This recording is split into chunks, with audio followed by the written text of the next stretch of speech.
Welcome to another edition of the Sports War. And we are back. We got the full crew in the house. That is what it's all about. The Yankees, out of any team in the league, are the best equipped to handle a blow like this. I think there is a higher power at play here. He's due law of averages. That dude is the ultimate scrub. It's trash. Yeah. Every person you have in there is fucking trash. Next game, you're going to see a big performance. You can see it in the end of the game, and I'm just totally stoked and excited for this. And we are back. Welcome to another edition of the Sports Port. And once again, it is the Barnes and Tony Show. Renee from the couch. Anthony, how are you, my friends? I'm doing well, Brian. How are you today? Pretty good. Yeah? You know, nice to come off a Yankee win finally. It seems like I'm always bringing you guys bad news in that regard. I wish you were. And the fact, too, Tony, that it's not summer officially, but boy, does it feel like it. Oh, yeah, dude. I don't know if you noticed, too. Got some AC on today, dude. Oh, let's Love go. that, dude. You know what? Now that you say it, I'm not as, like, sweaty hot as always. I still am I'm wearing this, so that's probably on me. But yeah. I don't know what you're thinking with the t-shirt and the quarters. These are comfortable. Yeah, I guess you could call it a quarter zip, right? Because it's not 3/4. No. That would be great. 3/4 zip. No, but you know what I mean? These are comfortable, though. Yes. No, very comfortable. Love those. So a lot to get to, but I guess we got some comments to start off. Oh, my God. We had a bunch of comments. We're going to run through some, I guess, kind of, I don't know, preferred news, as Brian likes to call it, to be honest. The drama. Drama and stuff like that. I think we could get him an internship at E-News, no? I think so, yeah. Or, E-News is fine. That sounds good to me. Put him on the soup. What, the soup? Yeah, or the onion, dude. The onion, there the you go. Onion, dude. So ripping through these. Preferred wants to know our thoughts on West Virginia basketball coach Bob Huggins directs controversial comments at Xavier fans during live radio show. You know, I mean, I think Tony, you probably feel the same way here, but with all this person said that person said this. I mean, it's the same thing no matter who we're talking about, right? What we're talking about. There's certain things that shouldn't be said. If you say them, there's going to be a problem, obviously. Right. Not even relate to this situation, but just anything in general these days. You really can't take any chance. Anything that, maybe it's going to be a problem. No, it's going to be a problem. It's going to be a complete onslaught. So it just, at this day and age, you have to put forth your best effort to not say anything with any hint of controversy. Literally. And which could be a tough thing to do, by the way. But I don't know. I didn't hear this story. Did you hear of this story? No, I just heard it was something. And you know what I mean? Because it's like, to me, it's just more of the same thing. Yeah. So once I see it, I don't put any effort into, like, what is it and all that. Yeah. Well, speaking of the same thing, Prefer also wants to know our thoughts on the Iowa baseball team, other Hawkeye athletes under investigation by state gambling officials. It's actually pretty interesting because of how, like, I guess obviously, professional player or really a player of any sport, you're supposed to gamble on your games or games inside that same sport or at all. But obviously I think we're getting to a time where, and I'm sure too, like, FanDuel and Barstool Sportsbook is getting kind of illegal. Sports gambling is getting illegal in a lot of different states now. And I forget who it was. Was it Nick David that was like the face of like DraftKings for a little bit? Probably. And people were like, how are you? Like, he's not allowed to gamble. Like, what's, sort of deal. But to have it in college, I mean, I don't know, though. I still am under the same thing where it's just like, if they're not betting on their team, then it's just a witch hunt. I'm sorry, but that's all it is. We're better than this. No. If everyone was better than gambling or whatever it is, then it would be illegal. But it's not. People are doing it. Let's stop with the dog and pony show. Right. And then he wants to know our thoughts as well on superstar Nikola Jokic fined $25,000 by NBA for making contact with the Suns owner. I'm sure you saw the video. Yes, and it's one of those things that $25,000 for him is like nothing. $1 for us. Yeah, it doesn't matter. Do you think he was at fault there? I saw the play quickly, and it's. I guess I wouldn't put it past him that he did it intentionally because he's an intense guy. The brothers. They get pretty jacked up. I feel like he kind of did it like on purpose there. Like, I don't know if the Suns owner was really as much as just like everything was happening so fast for him. I don't think he was really holding the ball back from Jokic. And even if he was, like, what does that even do anyway? Like, yeah. I don't know. It's a weird situation. I think the whole thing was kind of stupid. Yeah, but it's obviously the drama that Prefer loves, of course. Yeah. Well, you like it. You watch the NBA. No, it's annoying because I would like to watch the Laker games, but I cannot stay up till 12:30, 1 o'clock during the week. I mean, it's already tough enough to get up as it is, and I'm going to bed at 11. Dude, it's kind of ridiculous, like what time those games are. Yeah. I was telling Mike too, like, dude, Sunday, hockey triple header from 3 to 7.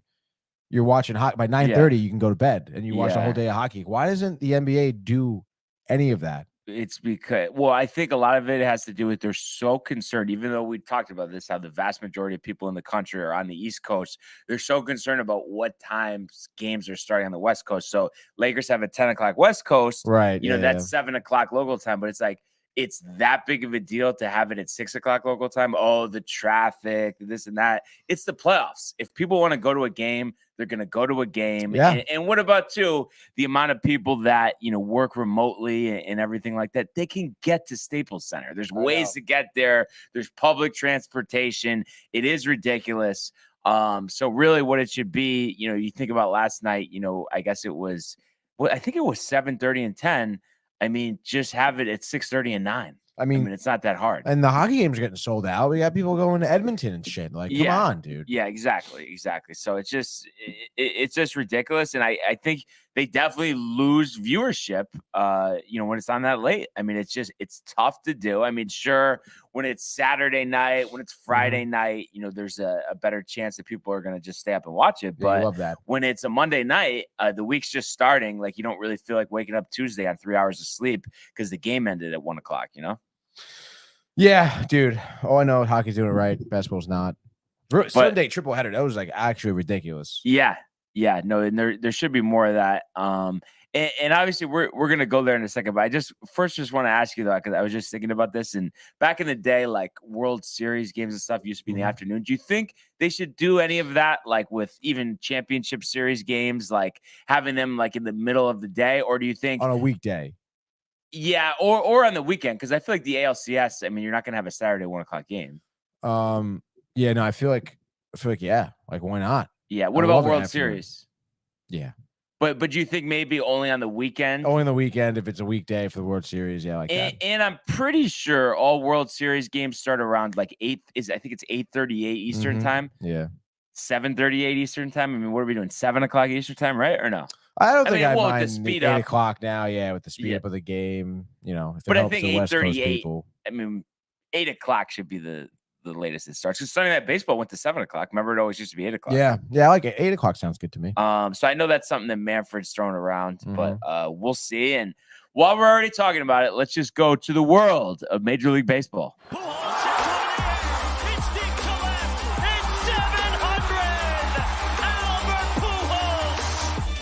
What a play!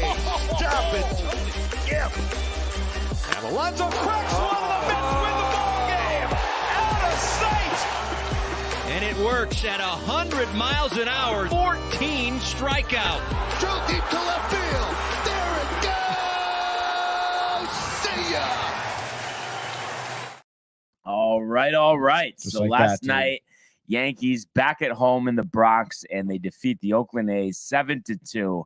And it's one of those things, and obviously we'll get into the specifics here, but when you look at it on the surface, you don't celebrate wins against a team that's 20 games under 500. I mean, that's just what you're supposed to do, and it would be a complete embarrassment if you lost.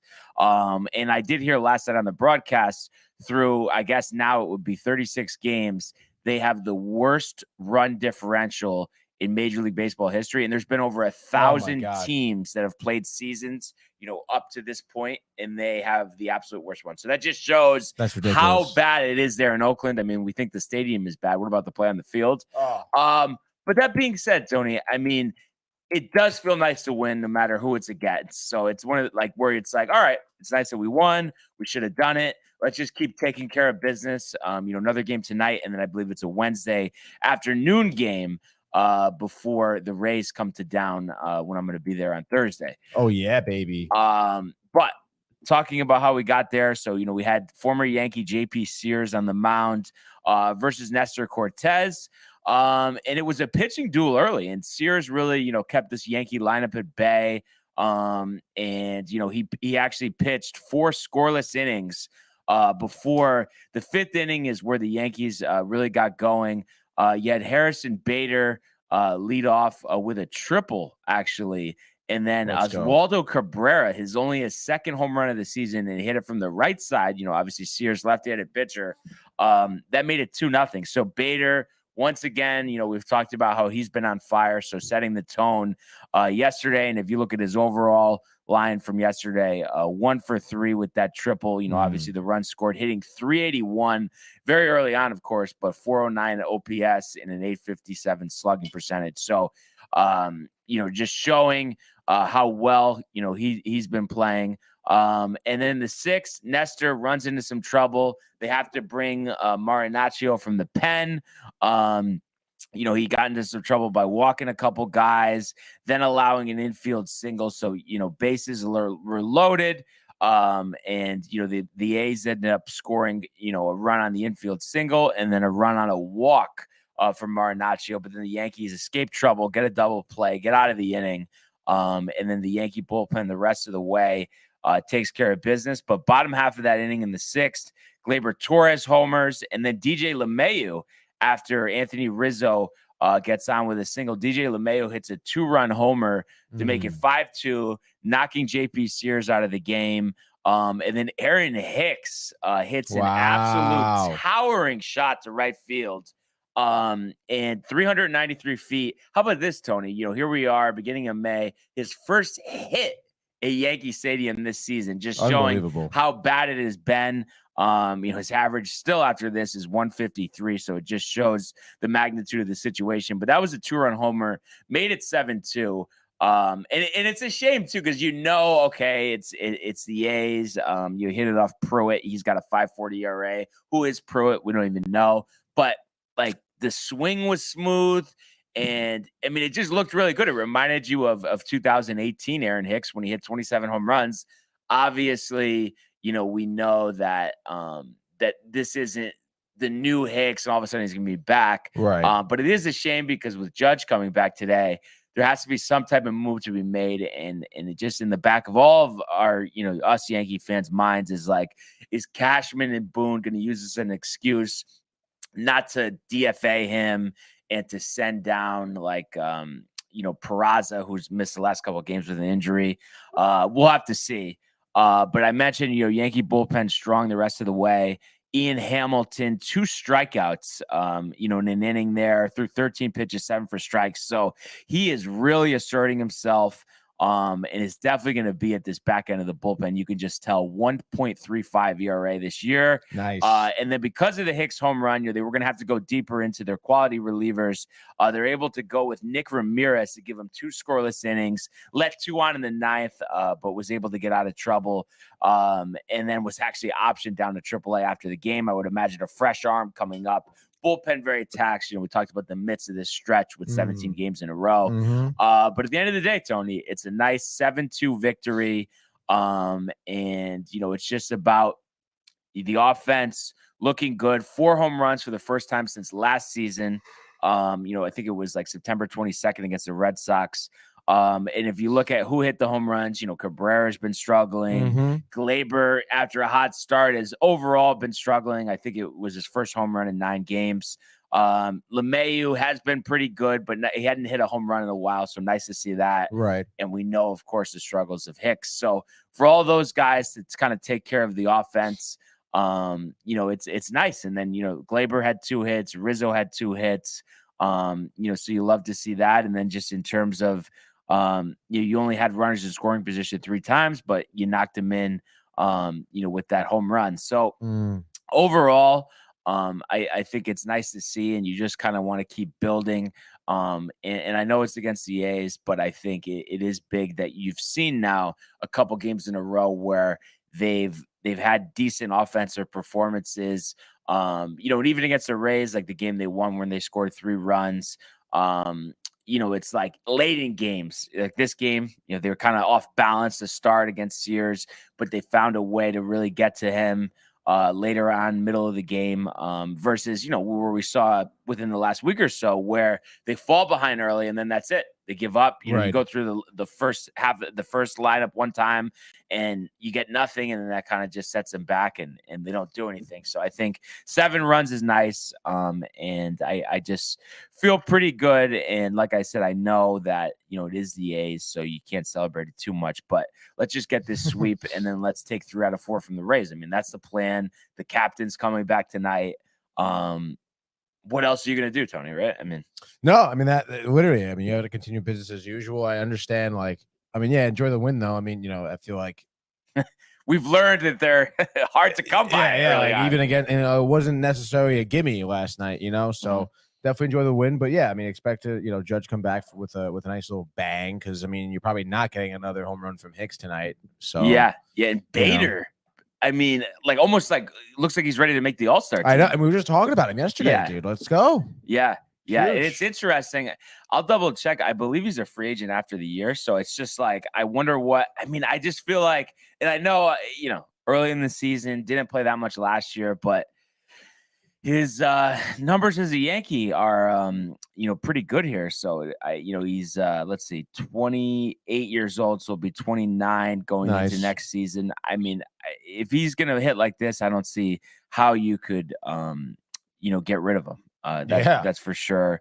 Yeah, he is free agent. He'll be a free agent next season. So something to keep an eye out for. Obviously, you know, they got Dominguez in the minors, who's been struggling, I think, just coming out of those struggles recently.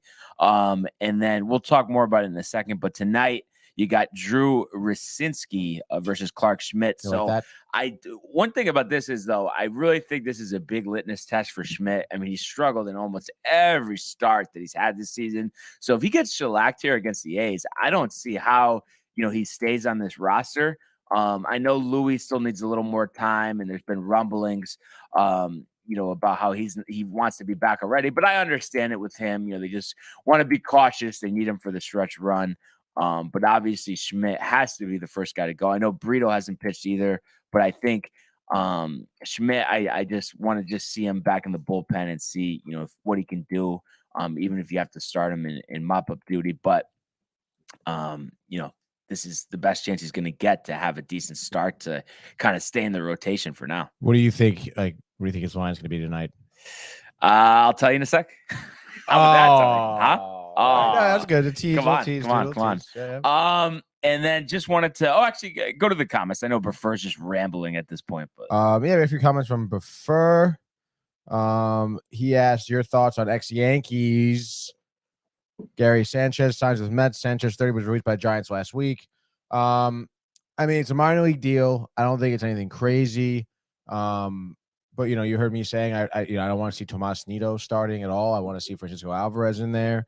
You know, if they want to put Sanchez back there to maybe see if he has a little resurgency or can help Alvarez with a different look, because again, I don't know really what his relationship with Nido is like, but sure, I'm down. I mean, it's a shitty like minor league deal. I don't really think it's a big deal that the Mets pick him up. I mean, why not? I guess, you know, if anything, you have him for the minors. So yeah, exactly. Anytime you bring in any type of player, and even if they're like a player you can't stand or you think, what are we doing here? If it's a minor league deal, I mean, it really does not matter from like, there's no risk. It doesn't matter. No, so, you know, if he goes to Syracuse, lights the world on fire, I think with the way the offenses look for the Mets recently, he will end up getting a call. And I mean, it's kind of funny too. You think back to the offseason, I did mention the possibility of the Mets signing him and having him as like a catcher DH. Right. You know, I don't know. I mean, the Mets need dire help at the DH spot. Like, yeah, Nito's like nowhere to be found really. So like, again, like nothing to lose really. So that's interesting. We'll have to see what happens. He also says, by the way, which is interesting thoughts by him. He wants to know our thoughts. Cardinals moving Wilson Contreras off the catcher months after he signed the $87.5 million contract. Are we sure about this? I thought it was his brother. I don't know if you could just do a little quick Google. No, here. I'm pretty sure it was. So what is he just going to play DH? You're saying? I don't know. I didn't. Could you Google it? Yeah. I was just looking it up before. Wilson Contreras catcher. We know that. Yeah, this is what I was looking into. That the Cardinals are blaming Contreras for their failures to adjust to life after Yadier Molina I mean, I understand, Molina, it was obviously their guy forever, but it's just like Madden clarified that Contreras will not shift to the outfield, but instead will take a few weeks as a designated hitter to work towards returning to catcher. Contreras is not a rookie learning a new position. Fellow early season Cardinal scapegoat Jordan Walker, an elite hitting prospect who was sent down to AAA after a rough go in the outfield. He's not being benched as some sort of disciplinary measure. Having caught more than 650 games in the majors, Contreras now seems to be failing mostly at the impossible challenge of being Yadier Molina while the Cardinals thrash about at an unfamiliar 11-24. Yeah, I don't know, dude. Because I was thinking the same thing, basically, this article. It seems like that they just don't, for some reason, don't have confidence in the way he's catching and are blaming him. St. Louis catcher certainly got off to the wrong foot. This is alarm. Cardinals' horrendous run prevention this far. Yada, yada, yada. Can I just get a quote from someone? It is. I mean, he's batting 273. He's got 2 home runs, I guess. But I mean, I don't know, man. I feel like it's not horrible. No. It has nothing to do with this offense, and I guess it's something to do, with him behind the plate. But what the hell? Knew, but I saw this coming from a mile away because I knew. Okay, Wilson Contreras, he's a great offensive catcher, but everyone had said he's a terrible defensive catcher. So then, like this article is saying, you're used to Yachty all these years, and then you have someone who's looking like Gary Sanchez behind the plate. I mean, it's going to be a problem. Has he though? What do you mean? Looked like Gary Sanchez? Yeah. What is he not framing? Is he not framing pitches or anything? I haven't looked at it this year, but I think he just doesn't excel in any area of catching. That's ridiculous. He's just very mediocre. But I think they'll give him a chance to work it out. But also, I mean, maybe he'll be better as a DH. Also, this Cardinals team. I mean, they got to do anything that they can, any advantage that they have. They're so far back in the standings now, so you can't have him having pass balls and not throwing out runners from behind the plate. So you understand it from that regard. Yeah, no, of course. Especially a team, a rotation that's so used to having someone like Molina. I guess you get kind of comfortable with that, but whatever. He wants us to watch the Ryan Yarbrough taking a 106.2 mile an hour come back into the face. Did you see that? You talking about that? Can we get it? Yeah. I thought. Well, you didn't tell me, Tony. No, I thought you just had you saw it. No, but I'm so tunnel vision with the Yankees. Nothing else is going on. Oh my gosh, dude. MLB.com. I guess we can do that. When did this happened over the weekend? I thought it happened yesterday. Oh, okay. Sunday, maybe. Yeah, I heard about it yesterday. Of course, there's a little ad here, but it's okay. Let me take the time here to share the screen. All right, prefer you ask and you shall receive, buddy. We're going to go, obviously, no audio here. Brian, you watching? Yeah, I'm watching. Don't lie to me, Brian. Oh, wow. Stop it. All right, I saw it square right in the head. Boom, dude. Right in the face. Guy gets thrown out, thank God. But he was, dude. It's so tough because I just know when I got older, just playing Babe Ruth and stuff, it is so hard. You get pitched up and in, you get hit with a ball, not to get gun shy after that. And we've seen pitchers, come back from stuff like this. Yeah. But I don't know. I don't know how you do it. I really don't know how you do it. So obviously we wish him a speedy recovery. Yeah. Speaking of speedy recovery, Jay Bird comes in and says, prefer you went 2 for 3 on your MLB and he could have went 3 night. for 3 if he wasn't an idiot and picked the worst team in Major League Baseball history to beat the Yankees. I mean, come on. First says, love you, Jay Bird. Jay Bird with the fire emojis. And he says, when's Judge coming back, Brian? Tony, tell him. Tonight, dude. So it's tonight, Jay Bird. 7:05, Jay. Jay Bird 047. I want you tuned in. Is he still in New Orleans? Yeah, he's gonna be probably face down on the floor by 7:05. What is he there for? Is this just a vacation? Yeah, he's there. There was a jazz festival he went to with his father and his sister, and I guess his sister's coming home from Tulane. She was to Tulane, so he flew down there, hang out with the fam, and then driving her back up. Okay. Yeah. Cool. So cool. Yeah, they're having a good time, dude. Do we? Jay Bird said, let's go 6:05. I guess for him, maybe it's 6:05. Okay. I didn't think New Orleans was on Central Time. I mean, I guess they might be. Yeah, who cares? No, but the time zones, I don't know. Sometimes Central Time is so weak, bro. Well, also though, it's like, so I guess it's just further out west, but it's like, Cleveland is on Eastern Time Zone, but then Chicago is on Central. New Orleans, like I don't know how. Like I guess we'd have to look at the grid. I mean, who drew these lines anyway, dude? Who knows? Yeah. Who really knows? But yeah, last night we both actually went 2-1, so you maintain your 3-point lead here. Yeah, 36-33. Who screwed me yesterday? The Giants. Yeah, we lost to the Nationals. The Giants are terrible. Anthony DeSclafani, though. The Nationals are terrible. But the Giants' offense is so like the A's offense might be just as good. No, that's ridiculous. It's pretty weak though if we're looking at it on overall offense. They're easily bottom 5. Yes, easily. But they also play the Nationals though. You expect maybe something. Are the Reds bottom 5 offensively? We'll see tonight, I guess, huh? Perfect segue. Yeah, dude. So tonight we got the Mets in Cincy on a 3-game road trip here against the Reds. And tonight, we got Scherzer on the mound. And I guess a little update yesterday. I don't know if you saw this, but apparently Scherzer is battling through an injury. What's the injury? There weren't anything specific, but there's discomfort in his shoulder and below his scap. So he's like, there's a quote from him, obviously. He's like, doing everything I can to stay off the IL. I'm battling through this. I will continue to pitch tonight, which is very interesting, from a man, obviously, of his age, to try and battle through an injury. You got to respect that, of course. But, as someone who, wants the Mets to win, you also kind of look at the situation of like, all right, he hasn't been pitching well. Turns out he is battling an injury, which I guess is good because it doesn't really necessarily mean that he's cooked. He actually is having an issue physically. But it doesn't really like help your hopes for like, oh, maybe this will be good for him. But I mean, also the other hand, good for him for gutting it out. I mean, you'll get other options here. What are we gonna do? A bullpen game and like waste the bullpen for the first game of this series? Like, no. So, I guess you're kind of happy with him gutting it out. I mean, I'm honestly kind of at a little bit of a loss in terms of what to expect from him. Again, I mean, it doesn't really seem good. I'm not that hopeful, but at this point, you're just hoping. At the end of the day, like the Mets just have enough offense to counterbalance whatever Scherzer's going to be giving up. Because I'm sure he's going to give up something. So, which I think, again, you look at the last game against the Rockies, we scored a lot, but gave up 13. I think it was 13-8, 13-6, whatever it was. So our bats were getting hot. And I mean, for Cincinnati, Luke Weaver's on the mound. And you'll get what he's done so far this season. He's got a 7.88 ERA.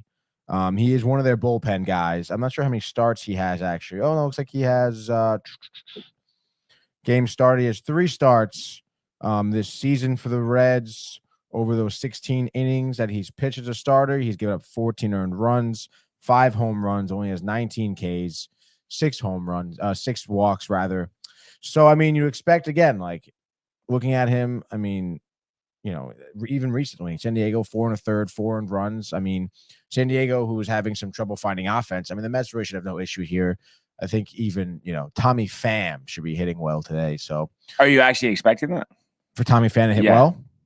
Actually, yeah. Well, I mean, why not? We've seen it, earlier in the season, him kind of, spark a little bit of offense here. So why not, dude?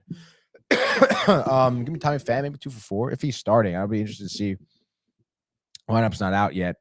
So we'll see. I mean, he might be the DH. You know who this is a spot to do something is Alvarez. That's for sure. Yeah.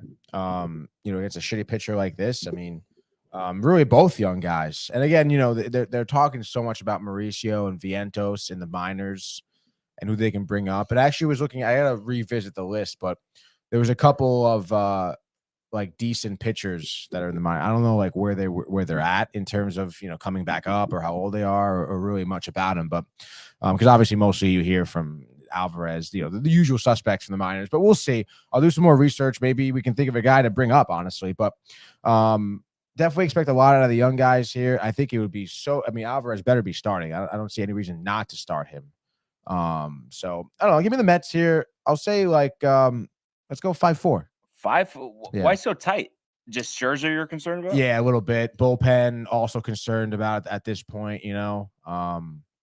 I mean, even the other day when Robertson and Ottavino were out against the Rockies, they looked a little hittable. They had some control issues. So I'm definitely worried about our entire pitching situation right now. Yeah. Yeah. And by the way, obviously we're going to talk about the Yankees now. But Jay, because I know you said 605, if you need me to send you the cable information for the Yes app so you can get the game there in New Orleans, let me know. Happy to hook you up, brother. I know that's another soundbite for Tony. Yeah, it could I'll see be you at the stadium. You like that one? I like that one a lot, dude. Do you want to hear it? I'll see you at the stadium today, brother.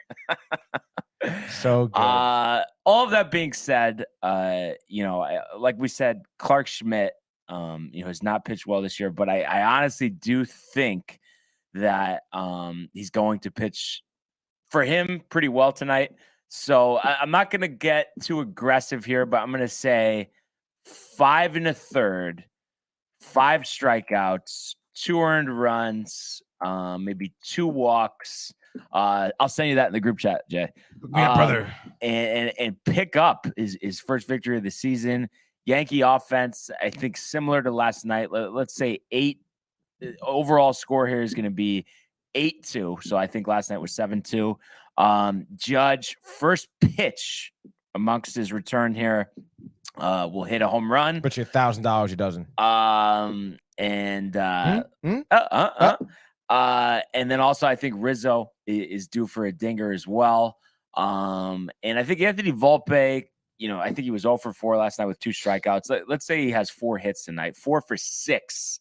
Yankees will have 14 hits tonight, so getting a lot of hits, couple dingers, and then the bullpen, after Schmidt leaves, will do the job here, and it's going to result in a victory at number 2 against the Oakland A's, and then they'll try to sweep with that Wednesday matinee. So feeling pretty good right now. And of course, it's just going to be great to hear the ovation for Judge when he steps into the box. I know it hasn't been that long, but the way things have been going, other than last night for the Yankees, his return is more than welcome, Tony. Oh yeah, that's for sure. Going on to my next pick here. Just looking at the games tonight, I'm interested to see. I'm looking at Miami versus Arizona again, honestly, and I'm thinking about going with Miami tonight. Damn, a lot of these guys are hitting really well for Arizona, though. It's kind of ridiculous how good Arizona is, and how good their lineup has been. But I don't know, dude. I feel like I'm gonna go with the Marlins just because of the pitcher for the Diamondbacks, Brandon Pfaadt. Are you familiar with him? No, could you familiarize me with him? I could be wrong, but I think the last outing you took him against the Texas Rangers, in which case he lasted 4 2/3, gave up 7 earned runs. Because I remember you asking me how to pronounce that last name. It's Pfaadt. Okay. Yep.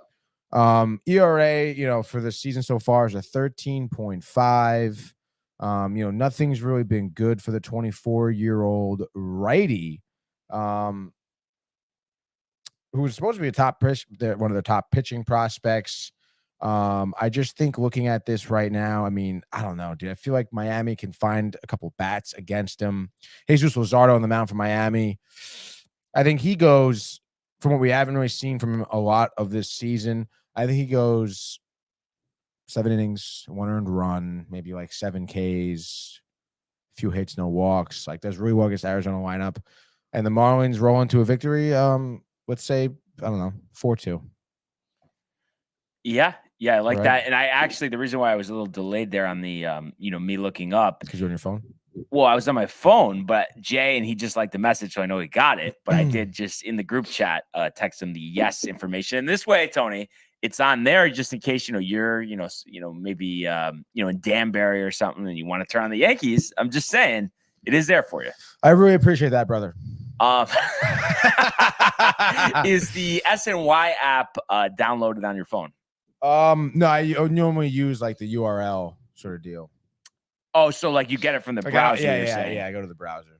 Jay says I've been missing the Yes Network. I mean, Tony, I really think by the end of this season, Jay is gonna be like watching every game pitch by pitch. I think he's blowing smoke up your ass. What mean he's misses? He doesn't watch the Yes Network at home. When you have the Mets on, is he engaged or no? Sometimes. Yeah, I'm definitely. There's some plays where I'm like, oh, did you see that? And I go over, he's like on his phone or something. I'm just like, oh. And he's just like, what? Oh yeah. It's kind of like, what? What did you just talk? Jay, I'm just kidding, man. I had to do it though. God, that's so funny. I feel like wait, hold on, I just want to see. Wow, Mike with the call in the group chat. Wow, not a real fan, he says. Michael Theophil. Mike loves like the jabs, honestly. He really does, dude. It makes his day. Oh yeah, he's in his car right now laughing. So I'm gonna go with a team that has not played well, but they have a severe advantage here in the pitching matchup, and that's going to be Shane Bieber versus Michael Lorenzen. Cleveland minus 195 here at home. Only 16-19, 6-10 at home. Going against Detroit, 16-18. But I just think against a weak lineup, and I know, what happened to the Mets and they scored 14 runs, and all of that stuff. But I just think this is a matchup here where Cleveland's like, listen, we haven't been playing well. They lost to Detroit yesterday. And I think they're going to make sure that they don't do so today. So I think Bieber will give them 7 strong, 9 strikeouts, 1 earned run, 5 hits. And I think the offense gets going. Jose Ramirez, a grand slam. We're going to say Cleveland 6-2 over the Tigers, 14 hits. Wow, dude. All right. Well, third and final here. I know I was looking at the dude. Sorry, I totally forgot. I know we mentioned the White Sox, but Zach Greinke. You went against him last night. I told you not to. I'm aware. I saw the final score was 12-5. Actually, we talked about it. I said, the White Sox lost, but I didn't get a final line from Greinke. They gave up 4 runs. Did he even pitch well? 5 2/3, 3 earned runs. That's not good. And you're gonna yell at me here, but I hold on. I want to see if I can. No, I forgot. I forgot to write down your pick from. What was your pick after the Mets? I'm sorry. I was sending Jay the info. Oh, dude. Once you say it, I'm gonna be like, I'm an idiot. Marlins. I know. We're just talking about Diamondbacks. Diamondbacks. There we go. Dude. There we go. Now it's resonating, Tony. Make sure I pick the Marlins though. I didn't pick the Diamondbacks. Yes, the Marlins are wrote down. Just making sure, dude. Just making sure. Last pick. I know I've been going Ohtani all season, dude. The trend continues. Yeah, I guess why not, dude? I was gonna go. What game was I looking at? I was gonna go with the Padres against the Twins, but Michael Wacha on the mound for the Padres is a complete wild card. You never know. Ohtani, I mean, Jesus Christ, dude. The man is an absolute legend here. I don't know. Just give me LA here. I say against Framber Valdez, who's obviously a pretty solid pitcher. Keeping it tight. I'll say 4-2. All right. Angels. Just sure. Wait, who'd you take? That's funny. That's actually a good pitching matchup, though. It is really good. You're like, it's funny. I did see this article. I think the Athletic. It was actually published by the Athletic. They think that Ohtani is set on going to the Dodgers, and he's going to use the Padres and Mets as leverage.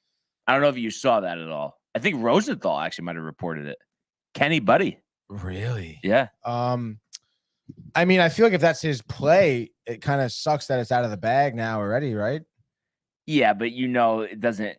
Even if the teams, obviously, they probably already saw that report, but that doesn't matter. That's not going to stop him because they're going to say all we need is an opportunity.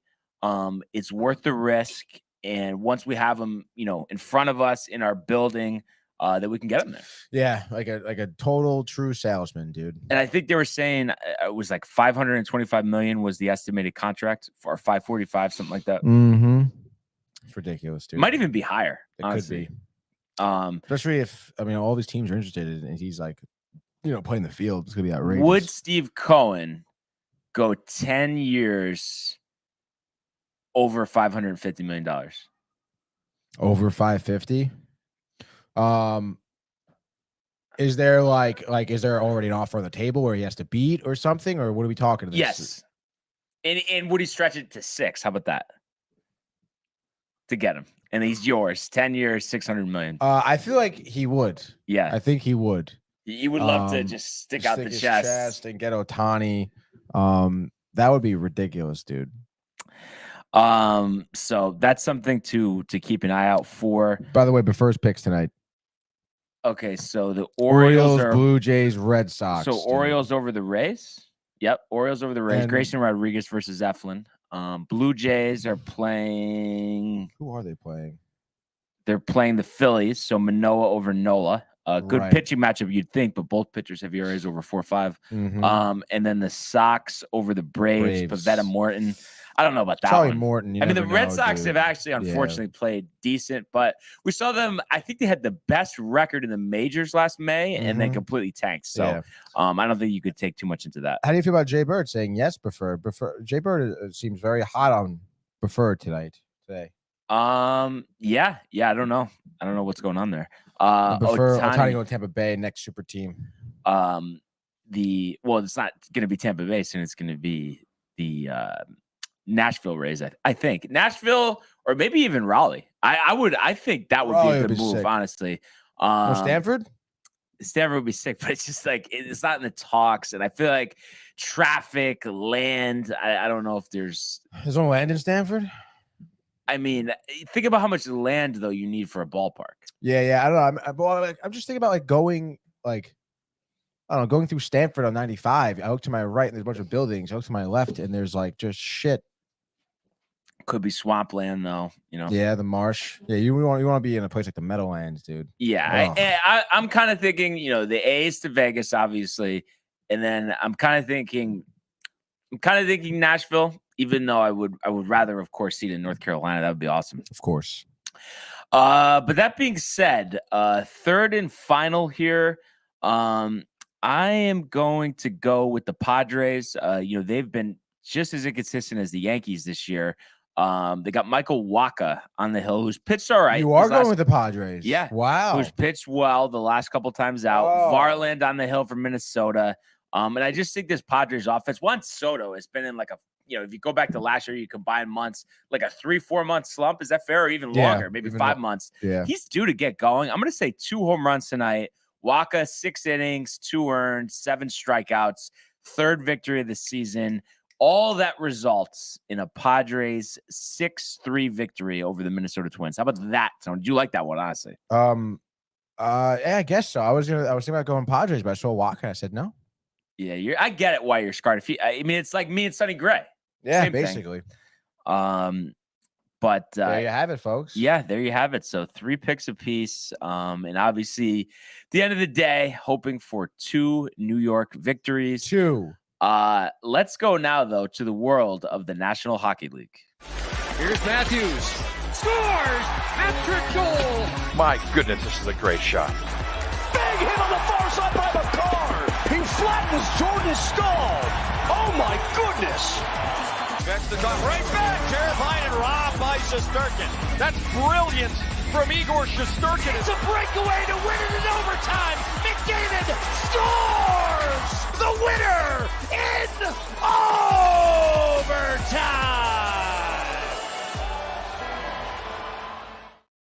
And could you?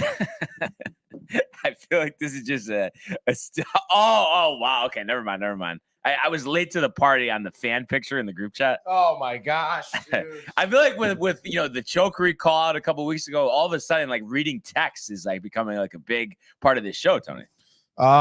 Yeah. I actually kind of agree. I'm surprised that the boys aren't in the comments, on our live. Yeah. I mean, we wouldn't mind that. I don't know. Yeah.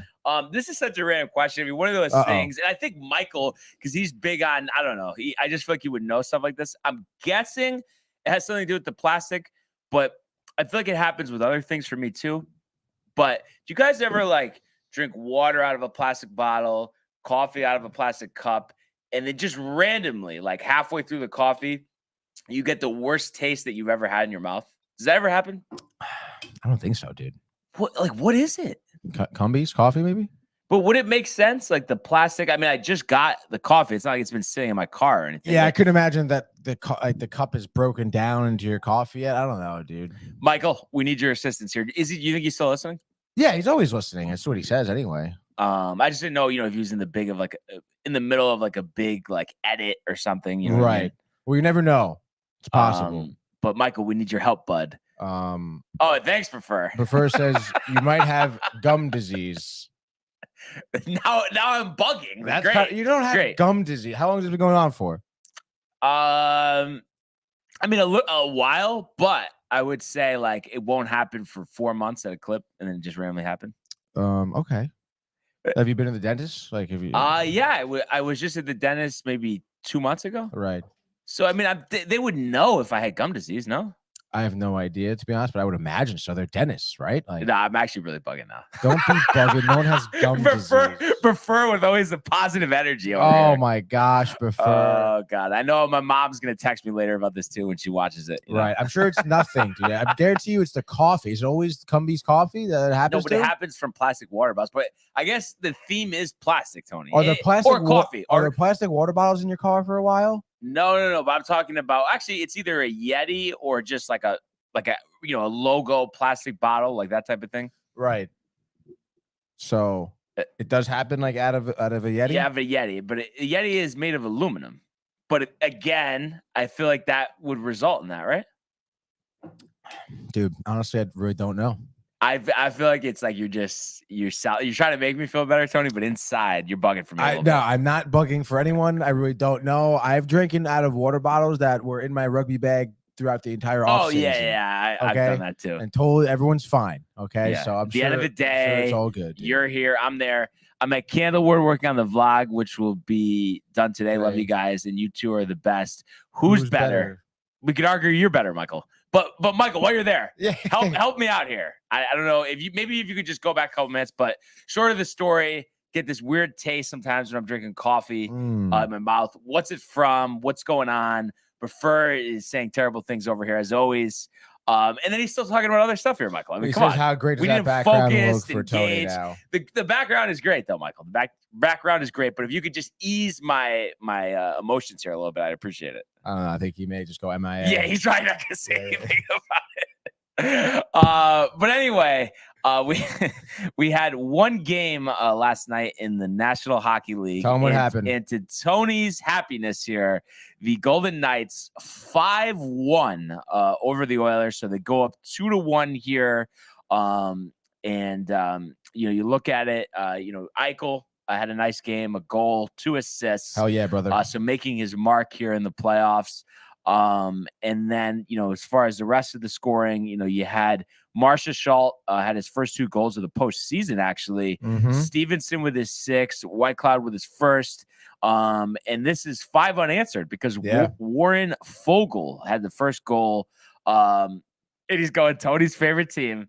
But nothing about. He did say Prefer's crazy. Don't listen to him. Okay. All right. That's fair enough. Tony's favorite team. Candlewood Lake water. At Michael Theophil, filling Barnes water bottles. Candlewood Lake water. What? Oh my God. Anyway, Tony. So I mean, obviously, you look at this pretty poor effort on the hands of the Oilers. But I mean, it's a 2-1 series. Obviously, you got another game here in Edmonton, so you win that. New game. But what's your thoughts on Vegas here moving forward? And do they have a chance to return to the Stanley Cup? Yeah, I think so. Definitely. Again, just taking a look at this game against Edmonton last night, Vegas did a phenomenal job in just kind of keeping certain things at bay. I mentioned, the game before Edmonton, I think was 3 for 6 on the power play. That 50% chance, like you had a good penalty kill for 3 power plays, which is impressive against the Oilers, but you were still on the penalty kill for 6 power plays. That's quite a lot.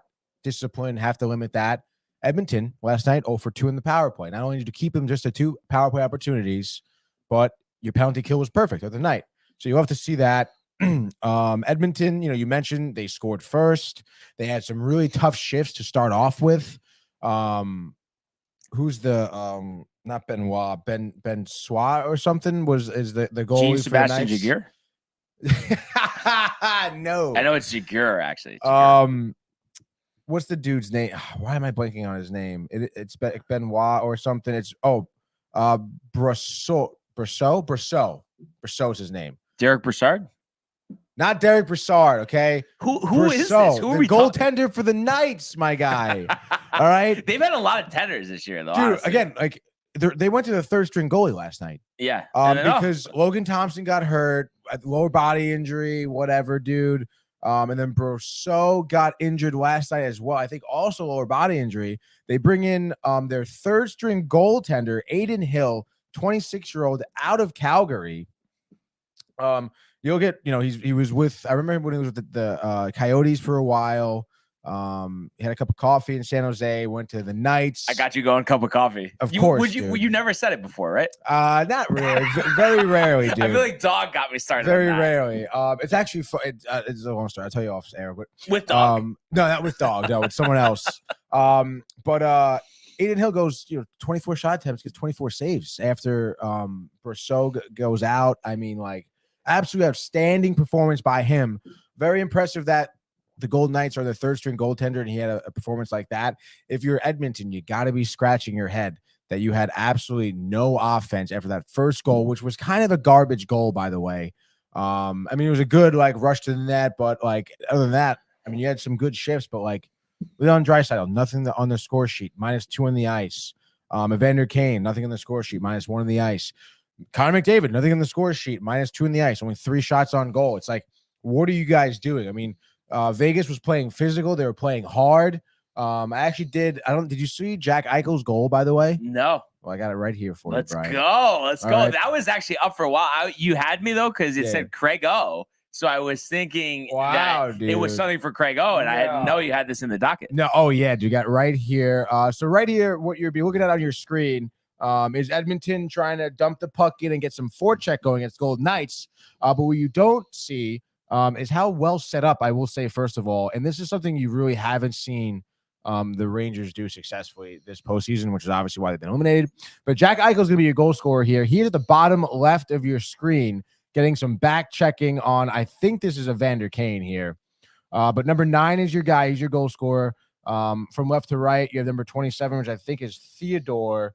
And then McNabb is their defenseman. Look at these defensemen, first of all, by the way. Lining up real nice, spread out, one in each circle. Theodore right here, eyes on the puck, watching to see where it goes, knowing it's going to whip around the boards.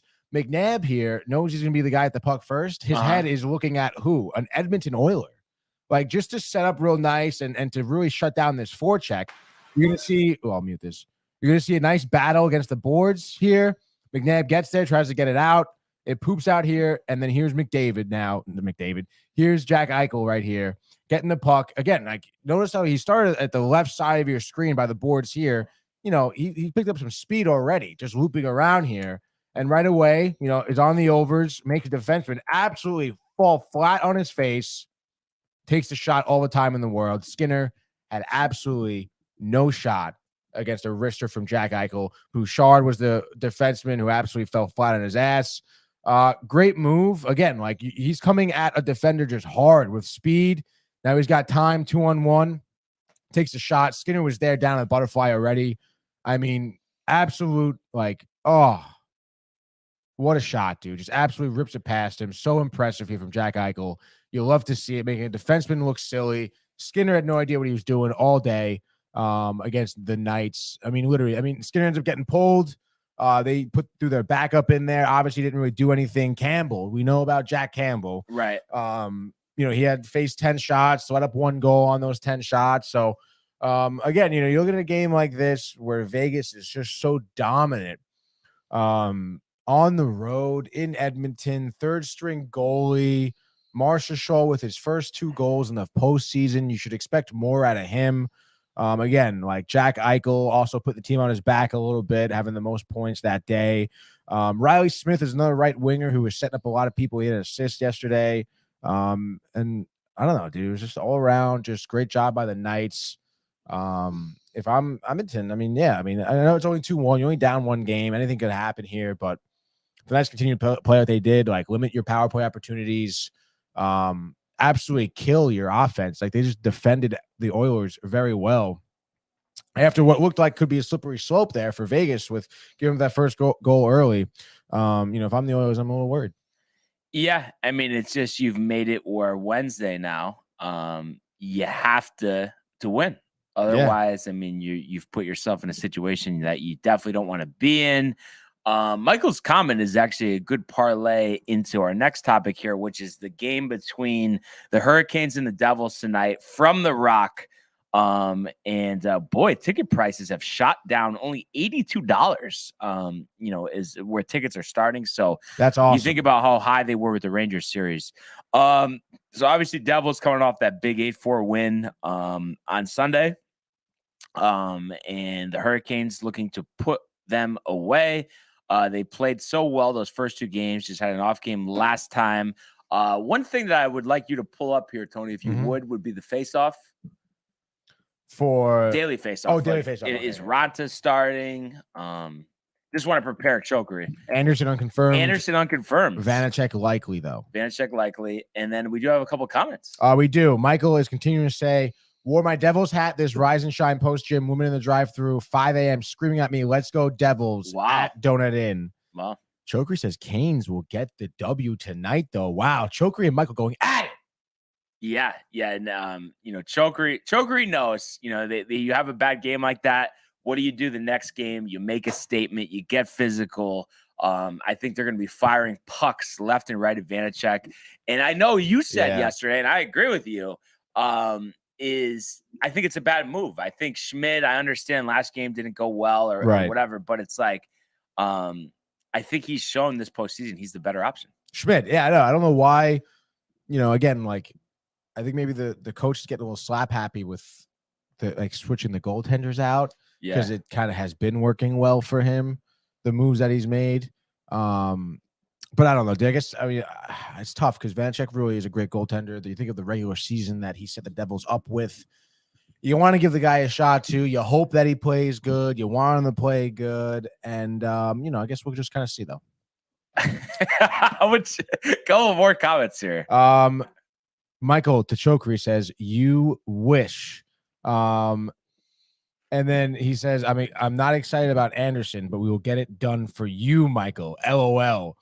As Matthew comes in, fellas, what is good? What is up? And then Michael deflects, saying, also, Warriors about to give Hebron. Do you think that was purpose? Like that's some type of joke? I don't know what that means. Like I know there's Hebron, Connecticut, if that's what he's referring to. Hebron? Yeah. I spelled like that? Yeah. Wow. Maybe 3-1 series loss. Warriors. You know what? 7. I'm not worried about a comment like that because hey, I mean, would I don't know about you, Michael, but I would rather be up 3-1 than be down 1-3. What's Hebron, Connecticut like? I know that I've played. Of course, I've played a golf course there. But it's up by Hartford. Okay, up that way. Yeah, that's cool. So kind of rural, like central Connecticut, like not Easter. Central. That's cool.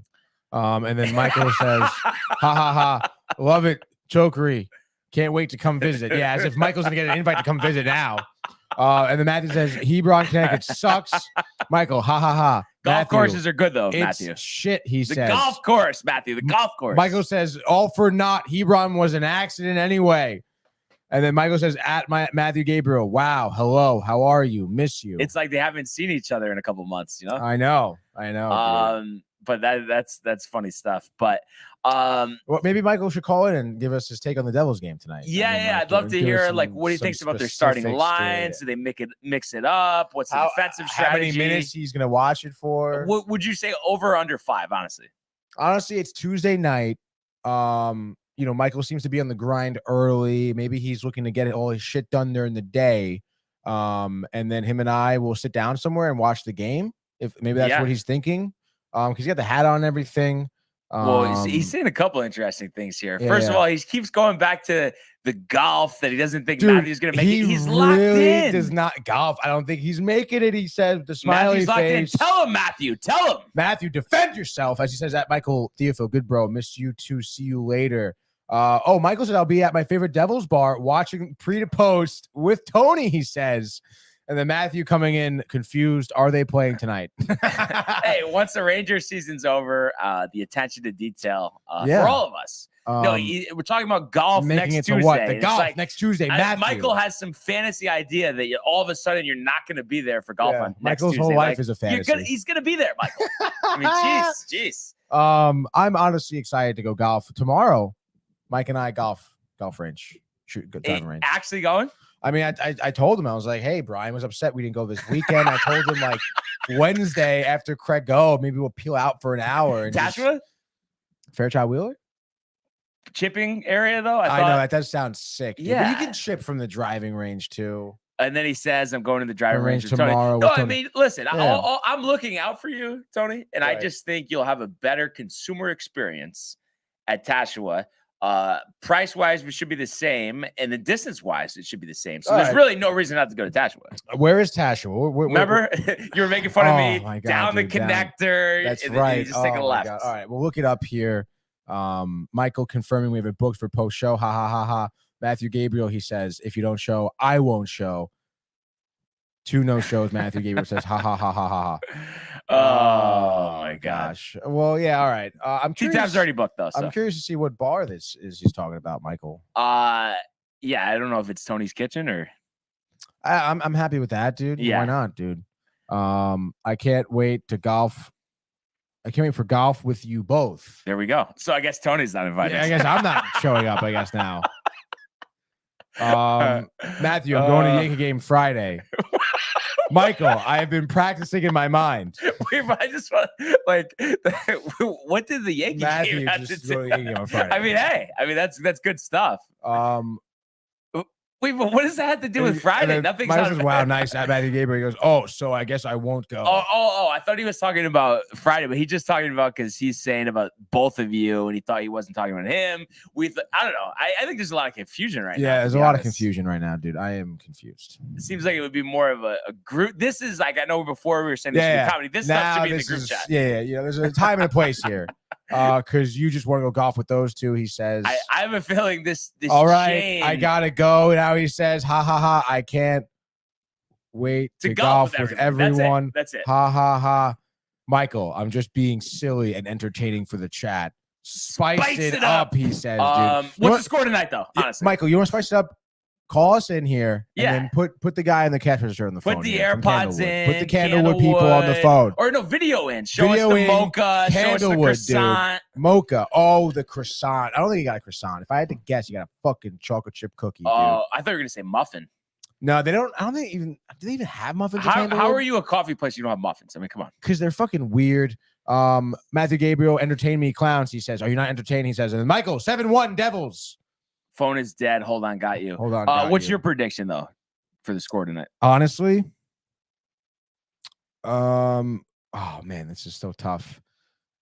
I'm gonna say 3-2 Devils in overtime. Wow, I'm gonna say 4-0 Hurricanes in regulation, and that's a perfect segue for Michael here. Yeah, Michael, can we hear you, buddy? Are you okay, Michael? Maybe Can you hear me? Oh yeah, we got you. Come on, you know it's funny. I hear you on the show too. Here we go. So yeah, you want to see Candlewood? Yeah. Is there a mocha? Is there a chocolate chip cookie? What do we got? That's the mocha. Iced mocha. Got the mocha. Yep. Is this mid-fast? That's why you don't have the chocolate chip cookie? Or No, no. You're fasting. No. Why do coffee when I'm fasting? Black. No fast. Tony, I mean, it's so good though. Good enough. Oh, sorry. What were you gonna say? No fast. I'm excited to eat lunch soon. Dude, such a funny show. Devils, though, you know, man, chokery. I'm sorry, bud, but it's not your time, dude. You know what was the Stars? Their star player that got injured. Svechnikov. Sheshfrenov. He's you know, the juice of rattling and rallying for him is done, man. So Devils, Jack Hughes, and a random woman at the donut and drive-through screaming, "Let's go Devils." I mean, that's a sign they're winning. Oh, the not Stanley the Cup. woman, And I not know the worker. And I know this is common with hockey players, but I didn't know No, Jack it's a Hughes was random. missing a couple up front, huh? Yeah, he was missing like a tooth or two up It front, looks like dude. 2. I mean, that's a pretty And- big gap. Did you see that, Michael, when you were watching? Yeah, from pre to post. Yeah. Well, he started out the postseason with a full set of teeth, and now he's missing, dude. Well, so it's just recently. Yeah. Dude, but is there? This is probably a stupid question. As Choker says, we could win without our stars. Don't throw comments up there, Michael. I didn't realize he threw that. Yeah, dude. But can they put him back after they're gone or no?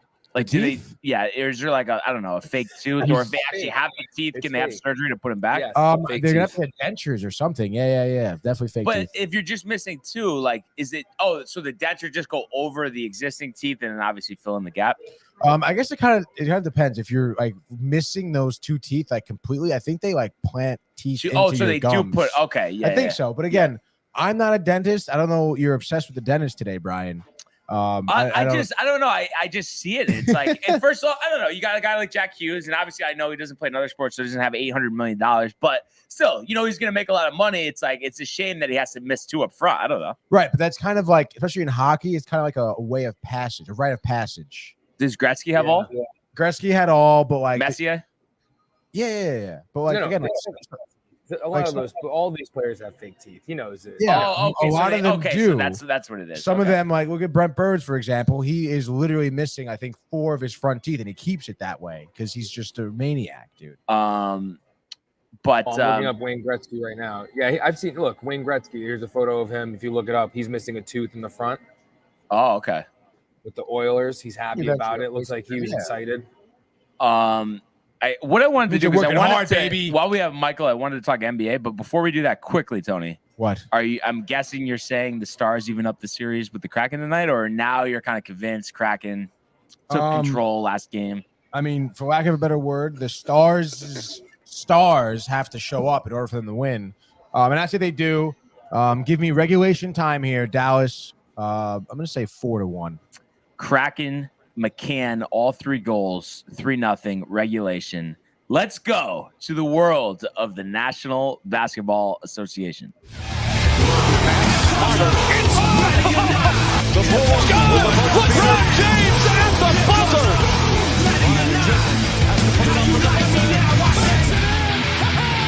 He banks in the 3, and the Lakers win the game. Pretty good there. I mean, that's all you need to say, right? So 2 games last night were relatively close, single-digit, deficits. But the first game of the doubleheader here, we saw the Heat 109-101 over the Knicks. And Michael did call it. He was right. I thought the Knicks could even up this series, but the Heat just appeared to be too much for this Knicks teams. You look at that second quarter there. I mean, that was basically the difference in the game, outscoring them 25-18. Randall didn't have a strong game, so I think that hurt. It was kind of destructive. That's what Boomer and Gio were saying this morning. And We'll get to that. And Destructive, dude. Brunson, 32 points, 11 assists, 10 of 21 from the floor. Warming up, toast it up. Not terrible. RJ has actually played well this postseason. Another 24-point game, 9 of 16 from the floor, so that was good. Bench didn't get too much run other than Hart and Hartstein, but not much production. 4 points for Hart, 2 points for Hartenstein. So, like I said, they were singing the blues this morning. The consistent jacking. Are you singing the blues, Michael? Like, is there a chance at least for a Game 5 victory here at home? Sobbing in the corner. The only way is if RJ Barrett does a 40-point triple-double or whatever. But I said it from the beginning of the season, Barnes. That's why I haven't been bought in. I'm not cool with Julius Randle. Been saying it since day one. Trade him.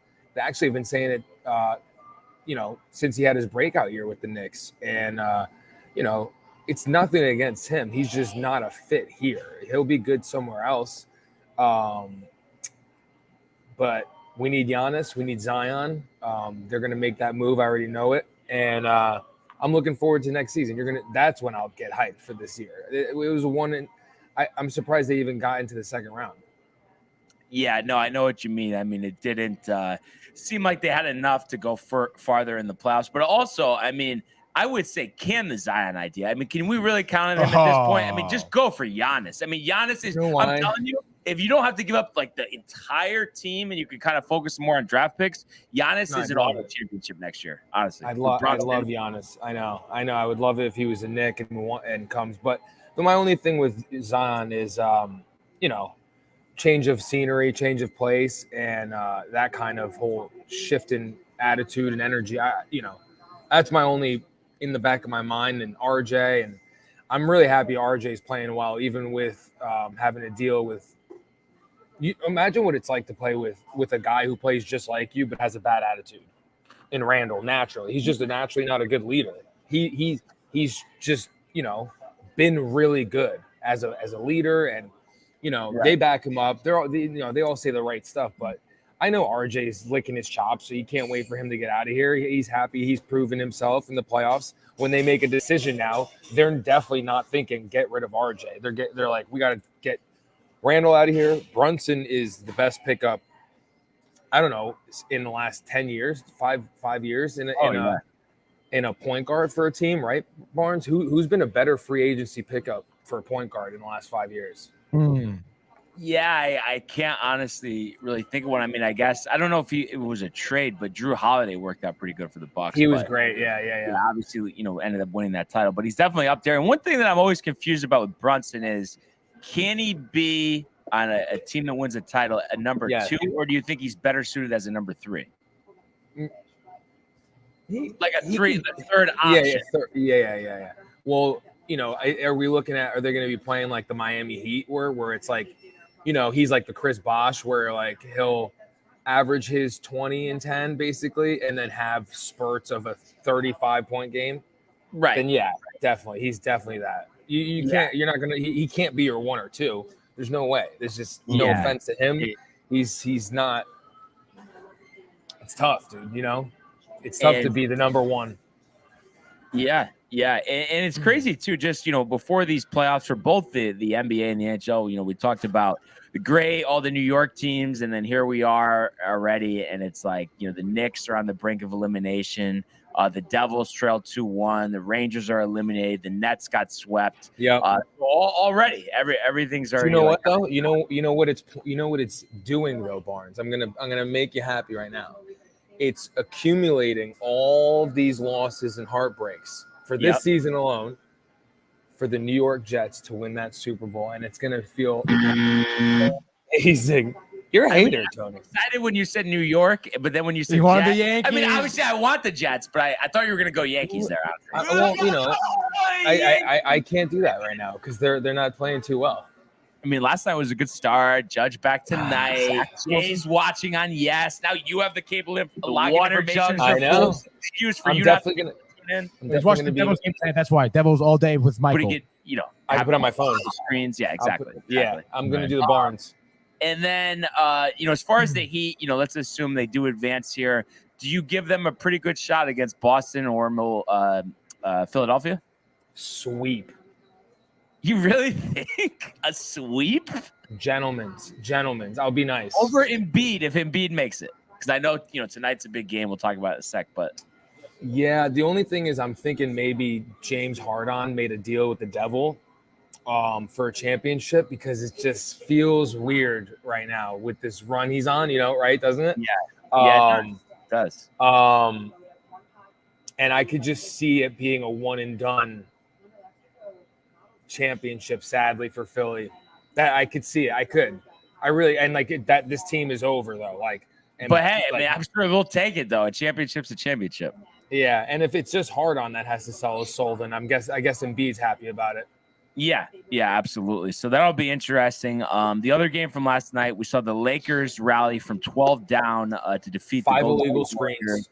104-101. How about Lonnie Walker? All 15 of his points in the fourth quarter. I think it was the first time a Laker had done it since Kobe, if I'm not mistaken. So I'll tell you something about Lonnie. I told Tony this. I love Lonnie Walker. He's a Spurs player, system player. So you already know he's going to be in the league for the next 10 to 15. But Lonnie was sexually assaulted as a child, and that's why he had that crazy hair forever. Remember when he first came in the league? Right. Yeah. And when he cut it, it was because he finally felt like he had freed himself from the trauma and all the abuse, and he grew his hair out because when he was young, that's the only thing he could have control over in his life, he said. So really happy to see that for him. You love to see a success story like that, especially mentally. There's a lot of people who, can't handle it without having a traumatic experience like that happen, but he had the traumatic experience, steps up big in the playoffs. So it's dope. Yeah, absolutely. And then, so you look at the rest of this game. Davis has been strong all postseason, 23 points, 15 boards. LeBron, as always, another strong performance, 27 points, 9 rebounds, 6 assists. And Austin Reeves, a guy that I really like, 21 points, including 3 3-pointers. So Lakers go up 3-1 here. And, look to close this game out in Golden State for Game 5. Now, I'm just curious, and actually, Chokri first says Lonnie Walker will be our closer in the next round, which is interesting. And that actually is a good segue. Are you, like, in all seriousness, though, that you really believe that the Warriors are going to come back? Like, that's not just like, just... You know why?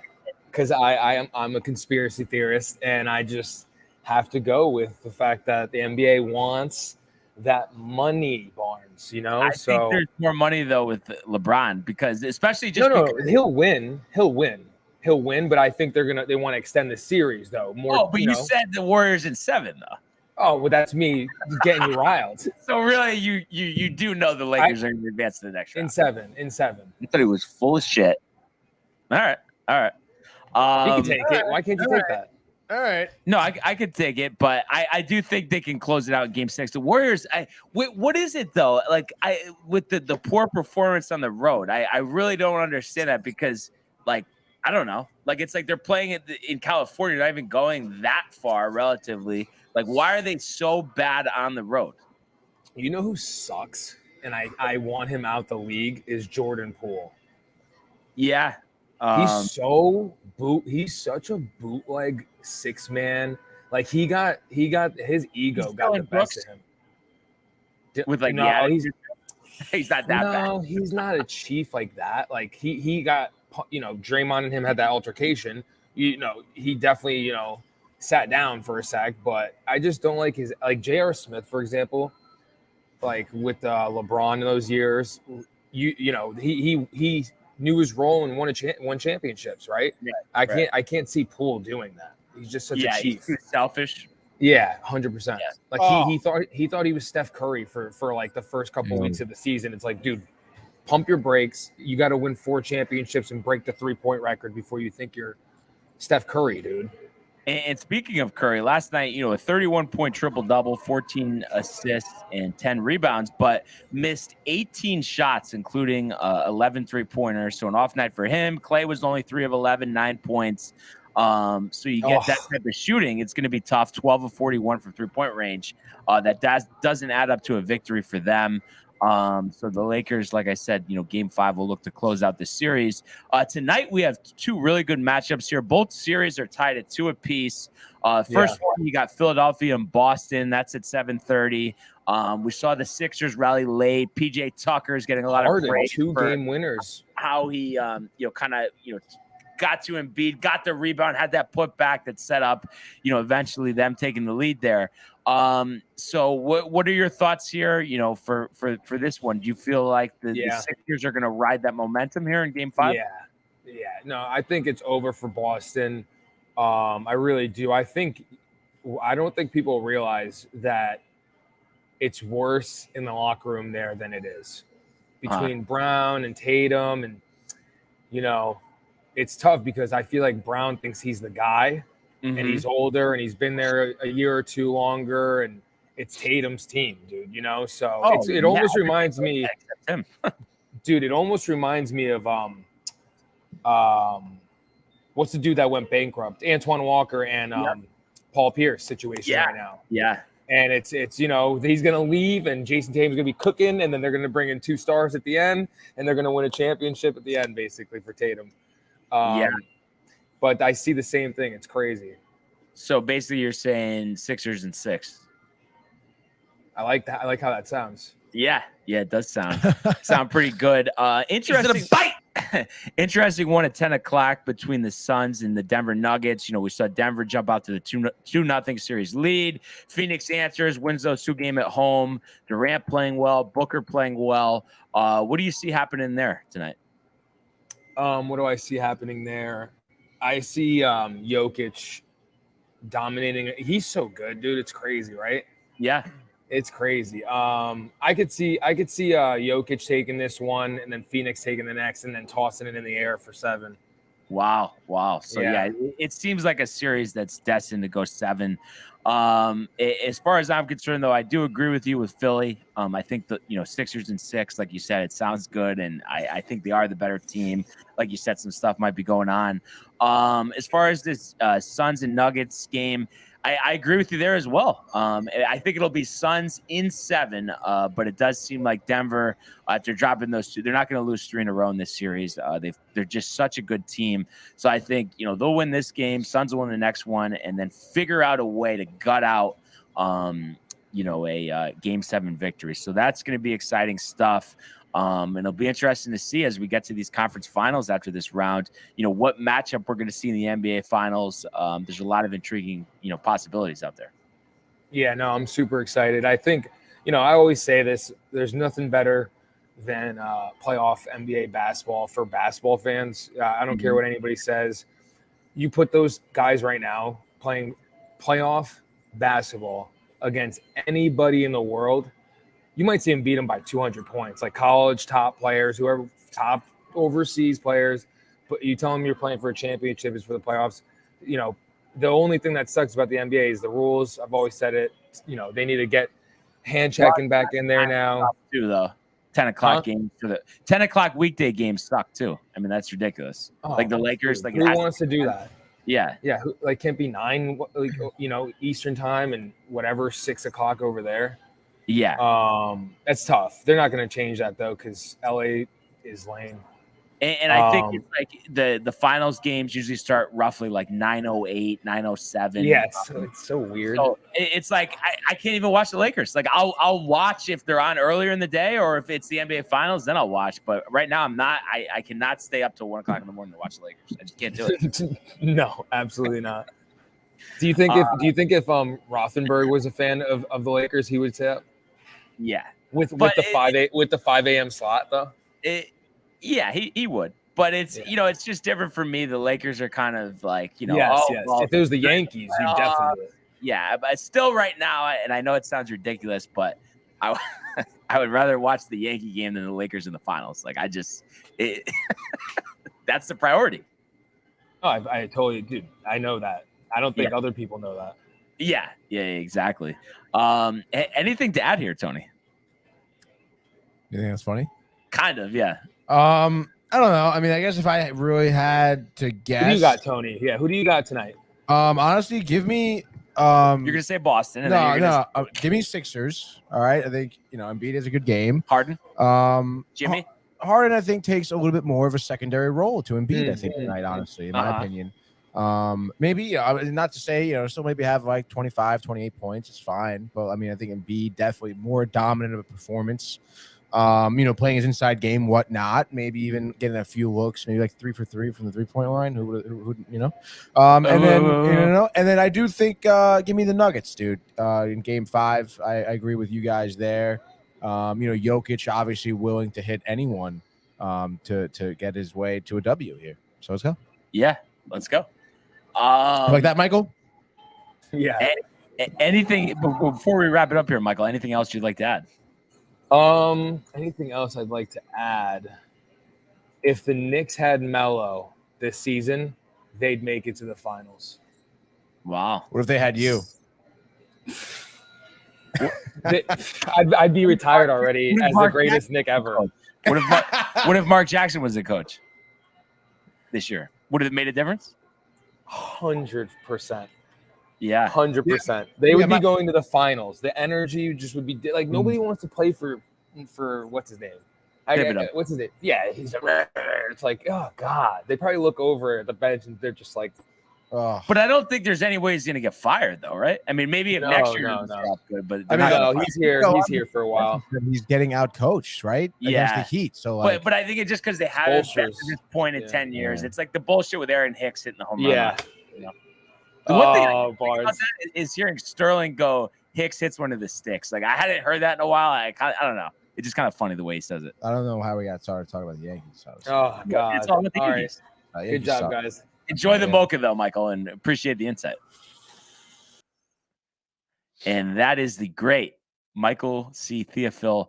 Only thing that I wanted to mention here, and actually I want to go to you on this, but what we have coming up on Screen Time? Oh, yeah, dude. So Manny and I will be in studio. I'm hoping that Michael videos in, honestly, to the episode because we do this watch list every week, Manny and I, and we watch a movie over the weekend that we both talk about. Could be from any, any decade of the year, whatever, it doesn't be new. And Michael actually seemingly watched the movie we were watching because he was texting me last night about how, like, some of the scenes, whatever, about the movie. So I hope, it comes in. The movie was driven, by the way, Sylvester Stallone, Burt Reynolds, Formula One racing. It was made in, I want to say, like 01 or something. So it was early 2000s movie, very dramatic, but with the racing, it was cool. I'm interested to see, honestly, what Manny thinks about it too. And then we're gonna be going over White House Plumbers. Have you heard of this show, Brian? No, what is it? You'd probably hate it, honestly. Because it's kind of like a satirical take. It's a show on HBO Max. The first 2 episodes just came out the past 2 Sundays. And it follows these 2, kind of like, for lack of a better word, or really what they do call themselves, are spies. Yeah. That essentially, are responsible for the Watergate scandal back in, like, I don't know, what was this, like 72, I think, 73 with Nixon. Oh, okay, yeah. So it's cool. It's a little comical. Wait, this is a movie, not a series? No, it's a series. Oh, it is a series. So every episode, just like HBO's been doing, which I love how I don't know how you feel about it too, but like sometimes, like, I kind of like how some streaming services release an episode once a week. Yeah. So it's not like, oh, it's the a whole season, you binge it, whatever. I kind of like that format. So that's cool. Let's go over Megalodon 2 trailer came out, dude. A couple other trailers, some hot news. I don't know if you saw the Megalodon movie, the Meg. Probably not. No, what the hell is that? Megalodon is a prehistoric shark, basically the size of this building. Okay. Did it actually exist though? Honestly, dude, there's like a lot of evidence that point to yes. Where's Michael with it? And he's a believer for sure. Okay. And honestly, there's some people who talk about how this, like, there could be one out there that just lives like deep in the depths of the ocean that we just haven't even been to yet because there's parts of the ocean we haven't even explored. So people say. Yeah. So, yeah, dude, big do we have time. any comments? I wasn't sure if that was. Oh, we do. We have 3. Downtime TV from Facebook says hilarious. Downtime TV from YouTube says hilarious. Downtime TV from Twitch says hilarious. And then the private chat? What's that about? Well, it's private chat. I can't really tell you. And then DTV says, oops, typed in the chat, LOL. And now we have 5 more comments. Michael says, that was me, LOL. Jay Bird said they find Megalodon teeth all the time. Jay found one in his toilet last week, actually. Michael, ha, ha, ha, ha. My bad, he says. Wow.